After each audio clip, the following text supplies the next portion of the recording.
Sir నమస్తే అండి, నరసింగరావు గారు. గుడి అసలు ఇక్కడే కట్టాలన్న సంకల్పం ఎవరిది?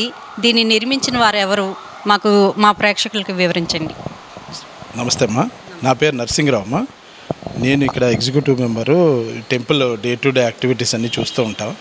అయితే ఈ ప్లేసు మన బివి రమణ కుమార్ అండ్ ఉదయలక్ష్మి గారు, రిటైర్డ్ ఐఏఎస్ అండ్ ఐపీఎస్, వాళ్ళిద్దరు స్థలం. అయితే 2010లో బాబావారు రమణ కుమార్ గారి స్వప్నంలో ఆయన గుడి కట్టమని ఈ ప్లేస్లో ఇప్పుడు బాబాని ఎక్కడైతే ప్రతిష్ఠించామో అక్కడే ఒక మంచి పెద్ద వెలుగుతో బాబావారు కూర్చొని అక్కడ గుడి కట్టమని ఆదేశించడం జరిగింది స్వప్నంలో.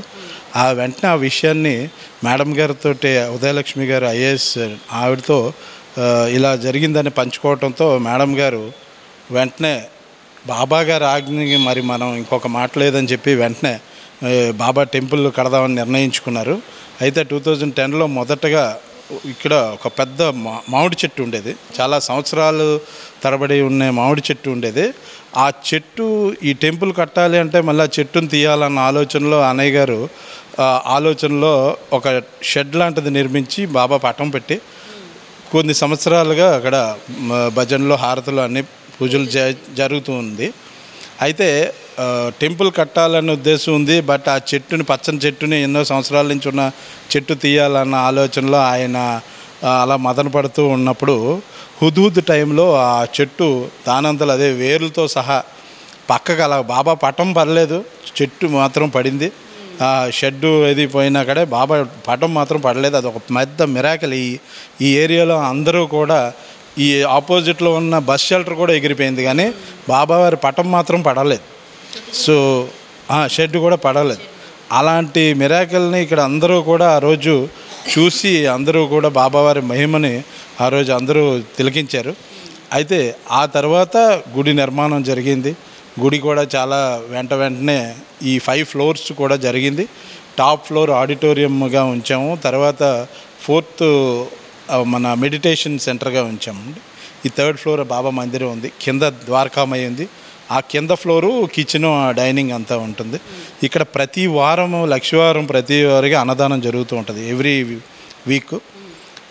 తర్వాత ఇక్కడ చాలా మిరాకిల్స్ జరిగినాయండి. ప్రతి ఒక్కరు మేము స్వయంగా భక్తులు ఇక్కడ కోరుకొని వాళ్ళ కోరికలు నెరవేరి వాళ్ళందరూ వచ్చి మాతో స్వయంగా చెప్పడం జరిగింది. మేమే ప్రత్యక్ష సాక్షులమే.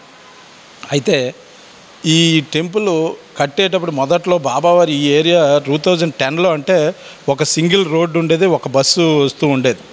ఇలాంటిగా ఈ నిర్మానుష్యంగా ఉన్న ఏరియాలో బాబావారు కోరుకున్నారేంటా అని మాకు ఆ రోజు అర్థం కాలేదు. కానీ టెంపుల్ కట్టే టైంకి దినదినంగా ఈ ఏరియా అంతా కూడా BRTS రోడ్స్ పట్టడం, ఇక్కడ అన్నీ కూడా హాస్పిటల్స్ రావటం, ఎంతోమంది బాధతో హాస్పిటల్స్కి వచ్చిన వాళ్ళందరికీ కూడా బాబావారి ఇక్కడ వాళ్ళ బాధలను పోగొట్టడానికి ఇక్కడ వచ్చారా అనేది ఆ తర్వాత మాకు అర్థమైంది. ఆయన తాలూకా ఆలోచన. అయితే బాబా గారి తాలూకా మిరాకల్స్ ఇక్కడ మేమైతే విన్నాం.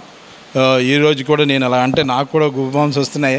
అయితే ప్రతి ఇయర్ మేము ఈ బాబా గారిది జూన్లో వార్షికోత్సవాలు 2వ తారీఖు, జూన్ 2nd, 3rd, 4th మేము ఇక్కడ వార్షికోత్సవాలు జరుపుతాము. తర్వాత గురు పౌర్ణమికి కూడా లక్షలాది మంది ఈ విధంగా మన టెంపుల్ ముందు నుంచి వెళ్ళటం జరుగుతూ ఉంటుంది. వాళ్ళందరికీ కూడా రేపు ప్రసాదాలు, వాళ్ళందరికీ కూడా లక్షలాది మందికి మేము ఇక్కడ టెంపుల్ నుండి స్పాన్సర్ చేసి అందరికీ కూడా ప్రతి సంవత్సరం గురు పౌర్ణమి తర్వాత యానివర్సరీ అనేది ఘనంగా జరిగిస్తాం. ఈ వైజాగ్ నుంచి ఉన్న ప్రజలందరూ కూడా టెంపుల్కి వచ్చి దర్శించుకోవాలి అని ప్రతి ఒక్కరిని కోరుకుంటాం.